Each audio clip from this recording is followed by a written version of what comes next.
இனிய காலை வணக்கம். இன்றோடு சினிமா பாஷையில் சொல்லணுன்னா வெற்றிகரமான 20வது நாள். எனக்கு இதய சர்ஜரி நடந்து 20வது நாள் ஆகுது. இன்றைக்கி 10ஆம் தேதி நடந்தது. இன்றைக்கி தேதி 2/20 டிஸ்சார்ஜிலிருந்து தான் நான் கணக்கு. ஆக 20வது நாள் நடக்குது.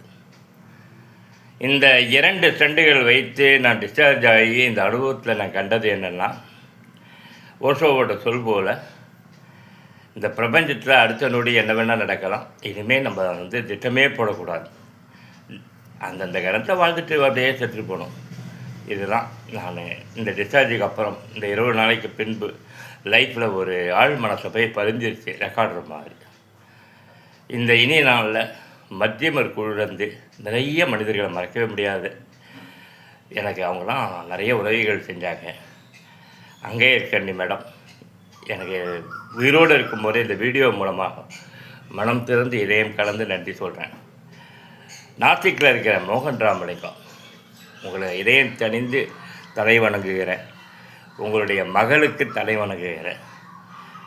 அட்மின் மத்தியமர் குழுவோட தலைவர் ராஜரத்னம் சாருக்கு நான் பணிவோடு தலை வணங்குகிறேன். ஏன்னா என்னுடைய பதிவை ஃப்ளாஷ் பண்ணதுக்காக. மத்தியமன் அட்மின் குழு அனைவருக்கும் பண்ணுறேன். முகம் தெரியாத மனிதர்கள் கிட்டத்தட்ட 32 பேர், நிறைய பேர் சப்போர்ட் பண்ணிங்க. அவங்களால முடிச்சதெல்லாம் அதுக்காக கோடான கோடி நன்றி. இயக்குனர் துரை செந்தில்குமார் எனக்கு ரொம்ப சப்போர்ட்டிவாக இருந்தார் இந்த இதய சர்ஜரிக்கு. அவருக்கு அப்படியே பணிவாக இருக்கேன். இதெல்லாம் நான் சொல்ல வேண்டிய கட்டாயம். சொல்லலைன்னு வைக்கிறேன், நான் மிருகம். நல்ல ஒரு ஆன்மா, நல்ல சிறந்த மனிதன் எந்த நேரமும் மரணம் தொட்டாலும் இந்த வீடியோ பேசப்படும். மனிதர்கள் இருக்காங்கயான்ட்டு. என் செல்ஃபோன் ஒன்று பஸ்ஸுலேருந்து ஒரு நைட்டில் 2 மாதத்துக்கு முன்னாடி திருடப்பட்டது. நான் நிறைய வாட்டி ட்ரை பண்ணேன். அந்த மனிதன் மிருகமாக அந்த ஃபோன் சிம் இருக்கும்போது கூட ஆனே பண்ணல. அப்போ என் மனசுக்குள்ளே ஒரு கோபம் வந்துச்சு. மிருகமாடா நீங்கள், ஒரு வயசானவன் பஸ்ஸில் வரான், பஸ்ஸில் வந்தவன் தவிர அவங்ககிட்டருந்து ஃபோனை திருடி என்னடா வாழ்க்கையை ருசிக்க போகிறீங்கன்னு சொல்லிட்டு மனிதர்கள் மீது கோபம் வந்துச்சு.